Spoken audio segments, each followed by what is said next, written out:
Nutrition, promoting good nutrition. What I'm trying to say is, today we are setting up a garden around this shack. Here we have to consider available space, water, sun, wind, as well as security, which is very important in this step.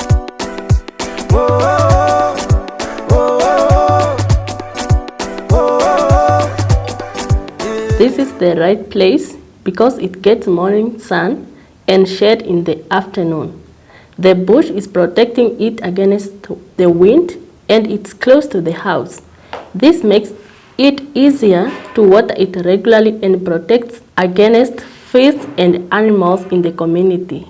However, it is a bit steep, so we have to do some leveling. Once you find the right spot, you think about the ideal size of your vegetable bed, which can be between 60 to 70 centimeters. And this, we call it a single reach bed, which means you can be able to reach at different corners and points of your vegetable bed. Now that we have marked or demarcated the borders of our vegetable beds, it's important that you consider the space between the vegetable beds or your vegetable beds.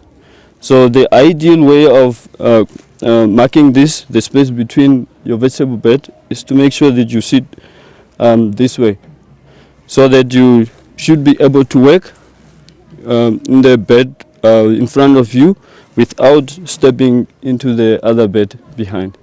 So it's also very important in gardening that you need the right tools. So you need the right tools to loosen the soil, but it doesn't have to be fancy tools. You can find available materials to make your own tools. Loosening the soil. Any tools you have at hand can be used for gardening. Making sure we have fertile ground, the deeper, the better. Investing here will pay out well later. Oftentimes, you may also have to remove some rocks. Don't worry, we will use them later. About an arm's length deep gives you about 40 centimeters of nicely loosened soil.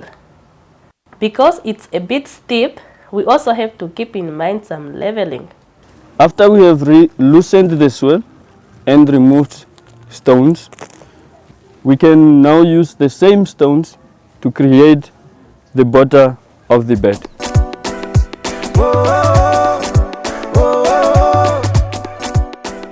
So as we can see, the land is sloping that way, downward. The water will flow this way. So that's why we put stones here, so that the small stones, so that they can reduce the speed of water and encourage water infiltration.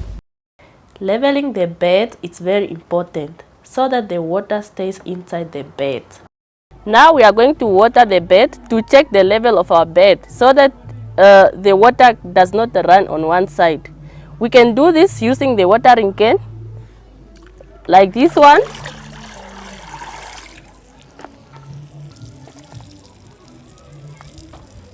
With the bottle, it's good that your holes are on top. Then you can use it this way. As we water the bed, we can see how level our bed is. You can see the water gathered at one corner. This means we still need to do more leveling. Watering also prepares the ground for our seeds to come. It is then time to make the ground more fertile by sprinkling some compost or manure on top of your vegetable bed. The next step now is to think of what vegetable you want to plant in your garden. Vegetable seeds that we are going to grow in these beds are tomatoes, spinach, onion, kale, carrots, green peppers, and beetroot. We are going to make different rows where we are going to plant them. It's good to use more than one vegetable in your garden. Plant onions or garlic all around the outside of your bed to naturally protect your plants against pests. Plant the smaller vegetables on the outside and those that will grow tall in the middle of your garden. Make sure there is enough space in between your seeds for your vegetable to grow well. The next step now is called mulching, a simple technique where you use easily available natural materials such as dry grass to cover the soil. This will help to keep the water in the soil and will protect your plants from too much sun.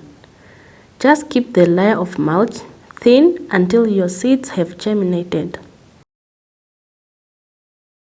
Once you have done planting your vegetable and also mulching the bed, you can make use of the thorns that you can cut from the thorn trees to protect the beds from birds, dogs and chickens in the community so that they cannot disturb your bed. And you can lay them in the bed like this.